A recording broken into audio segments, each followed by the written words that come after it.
అందరికీ నమస్తే అండి ఫ్రెండ్స్. ఇప్పుడు మన వీడియో ఏమంటే ఈరోజు వంట చేయబోతున్నాను. స్పెషల్ ఏమంటే కేసరి బాత్, రవ్వతో బొబ్బాయి రవ్వతో కేసరి బాత్ చేయబోతున్నాను. చాలా టేస్టీగా చాలా బాగుంటుంది. సింపుల్ వంట, చిటికలో వంట అయిపోతుంది. అట్లా నేను చిటికలో కాలేదమ్మా అనుకుని కామెంట్లో పెట్టద్దండి. మాట మనిషికి చిటికలో వంట అయిపోతుంది అంటే అంత తొందరగా అయిపోతుందని అర్థం. అంతే, ఇంకేం కాదు. ఆలస్యం చేయకుండా స్టార్ట్ చేద్దామా. ముందుగా స్టవ్ వెలిగించుకొని స్టవ్ మీద పాత్ర పెట్టుకొని పాత్రలోకి 3 గ్లాసుల రవ్వ అయితే వేసానండి. బాగా సన్నని మంట మీద దోరగా వేయించుకోవాలి. ఏదైతే రవ్వ మనం వేసామో అది కలర్ రావాలండి, అంత దోరగా వేయించుకోవాలి. మంట అయితే సన్నగా ఉండాలి. ఇంకా దాన్ని తీసి పక్కన పెట్టుకొని వేరే పాత్ర పెట్టుకొని అందులోకి 1 కప్పు నూనె 1 కప్పు నెయ్యి వేసుకున్నాను. అది వేడెక్కిన తర్వాత జీడిపప్పు వేసానండి. జీడిపప్పు ఈ రకంగా కొంచెం దోరగా వేయించుకున్న తర్వాత ఎండు ద్రాక్ష వేసుకున్నాను.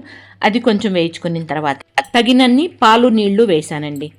12 గ్లాసులు వేసుకున్నాను. 1 గ్లాస్ రవ్వకి 4 గ్లాసులు నీళ్లు చొప్పున 12 గ్లాసులు వేసుకున్నాను, పాలు నీళ్లు కలిపి. ఇంకా చక్కెర అయితే 1 గ్లాస్ రవ్వకి 1 గ్లాస్ చక్కెర వేసుకోవాలి. అంటే 3 గ్లాసులు వేసాం కాబట్టి 3 గ్లాసులు చక్కెర వేసుకోవాలి. నేనైతే ఇక్కడ 2.25 గ్లాసు వేసానండి, ఎందుకంటే పెద్దవాళ్ళకి పెట్టేది కదా దానికనే. ఇంక ఇలాచి పౌడర్ వేసాను. ఇవన్నీ కూడా బాగా కలిపేసి మూత పెట్టేశాను అనమాట.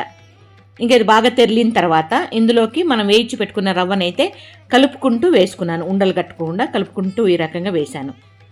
వేసేసి ఒకసారి బాగా కలిపేసి మొత్తం కలిసిన తర్వాత అందులోకి మూత పెట్టేశాను. దాని మీద ఈ రకంగా మూత పెట్టేసి అన్నం మంట పెట్టేశాను.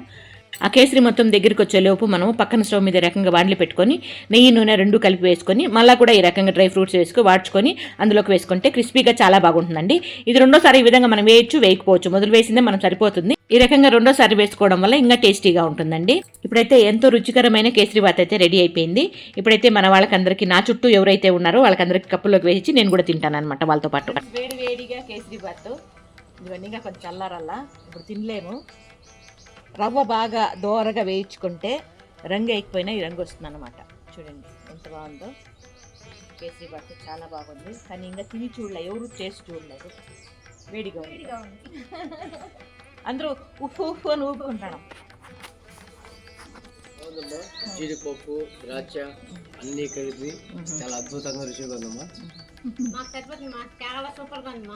అన్నదాత అన్నదాత అన్నదాత శతమానం భవతి శతాయుష్మాన్ భవ శతమానం భవతి శతాయుష్మాన్ భవ.